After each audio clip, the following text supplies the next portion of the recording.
What's going on, everyone? Michael Wolverine here with another video. Today I wanted to go over a few recent pickups that I've had and kind of wanted to discuss a topic that I've been thinking about. Just should you get into retro gaming? My last couple videos I unboxed an original Xbox and a Super Nintendo. So I wanted to kind of go through some of the recent pickups that I've had for each of those systems. So we'll do Xbox first. One of the games I got was Tony Hawk 2X. This was one that RG Fan Games recommended a lot on his channel. So definitely one I wanted to pick up. I always liked the Tony Hawk games and played Tony Hawk 2 back in the day. So this one was definitely one I wanted to get. Another one was High Heat 2004. This was, a baseball game that I played growing up. It's a sports game, but one I enjoyed, so I wanted to try it out again. Got Halo Combat Evolved. What can I say about Halo? And I picked up Grand Theft Auto San Andreas. So not too many for the original Xbox. Super Nintendo games I picked up were Sim City, Donkey Kong Country 2, Diddy's Quest, and Turtles in Time. All right, so for today's video, I wanted to discuss my thoughts on getting into retro gaming and just kind of tell my story since I'm kind of coming up on the year or so when I started getting into this. So, for me personally, I had decided, I was thinking about getting into retro gaming for a while, but it was always that thought of, would I play it? How much would I use it? Would I just buy it and just have them sit on a shelf or, just collect dust? So my thought was, I usually would turn me off to it and I just didn't ever really get around to doing it. But about this time last year, I thought, you know what?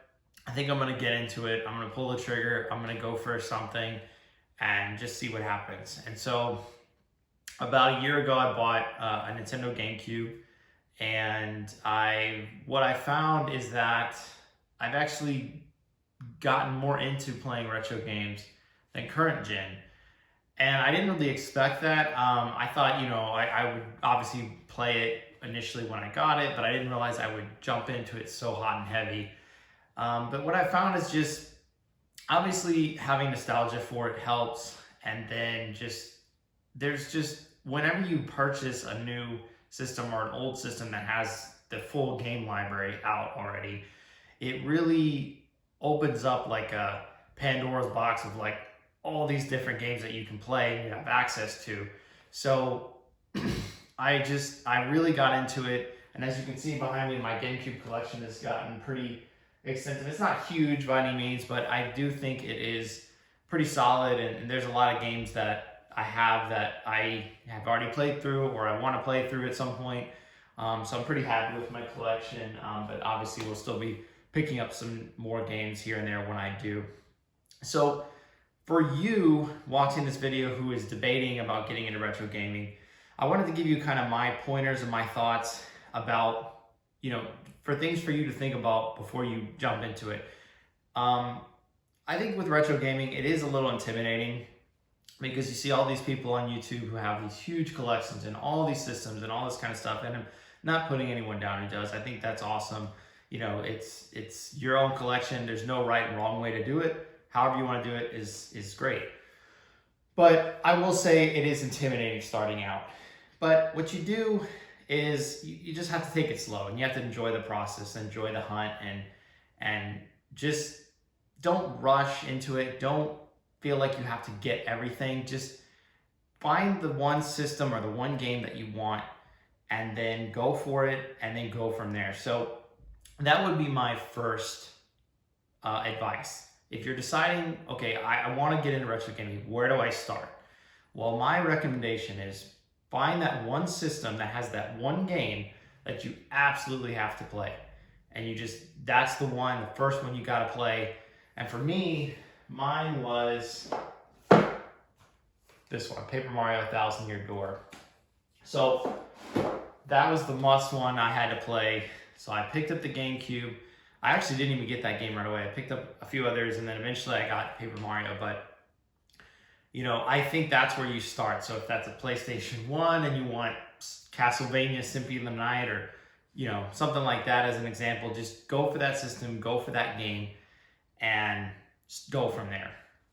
I think another thing that's intimidating is, how do these games look on retro TVs, or I'm sorry, on modern TVs? Well, yes, they're not going to look as good nowadays as they did back then, especially if you're playing them on an HD, because they weren't formatted for these TVs. Now, the good thing is, depending on the system you get, there is a lot of modern options that have come out that actually do enhance the picture. For example, on the GameCube, there is the GCHD. And this is an adapter that you can put into the GameCube, and it uses that digital out port, which gives you access to the progressive scan and lets you play through HDMI, and it looks amazing.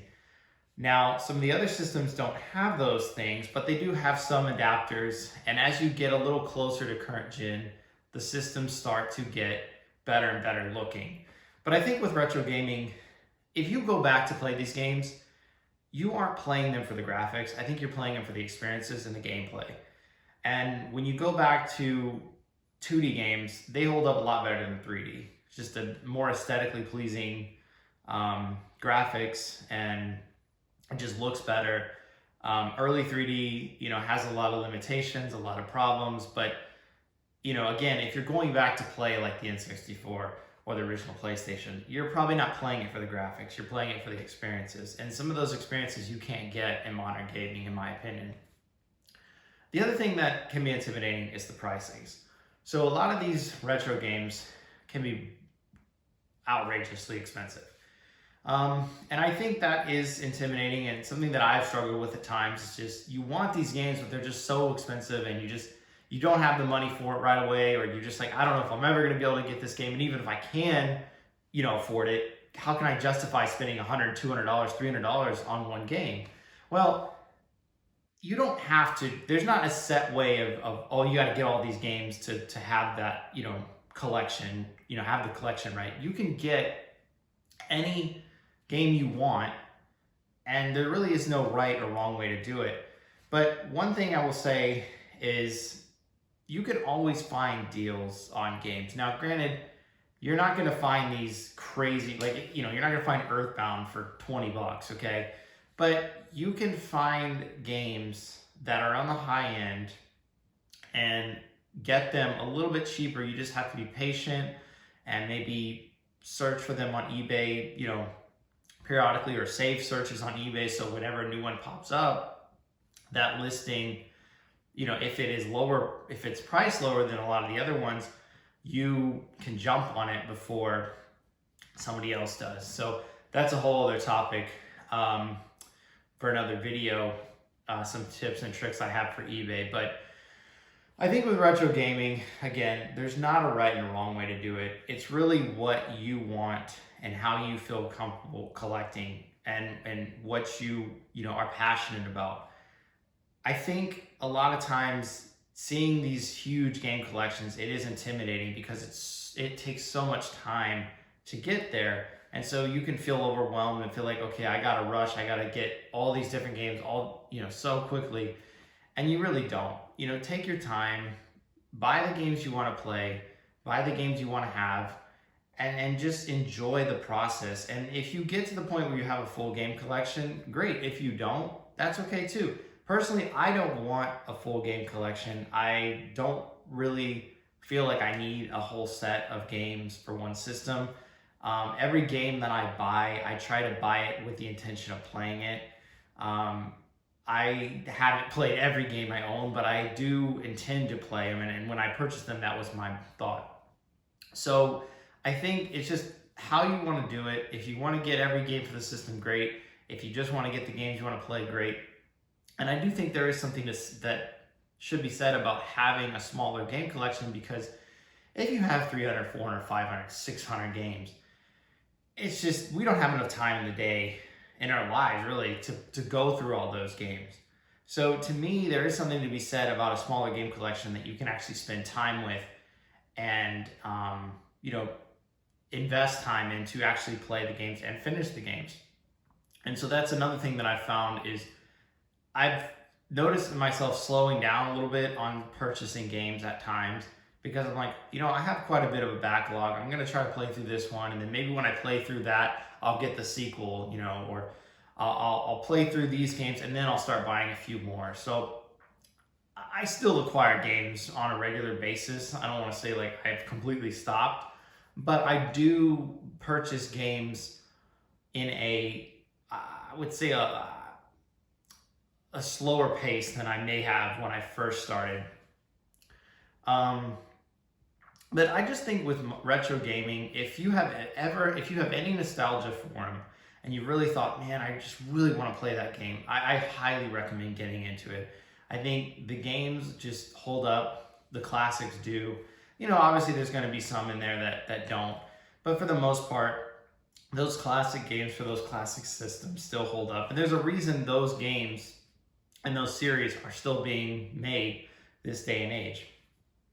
So I hope this helped, guys. Let me know in the comments if your stories on retro gaming. I'd love to hear it, and how you got into collecting, how you choose to collect.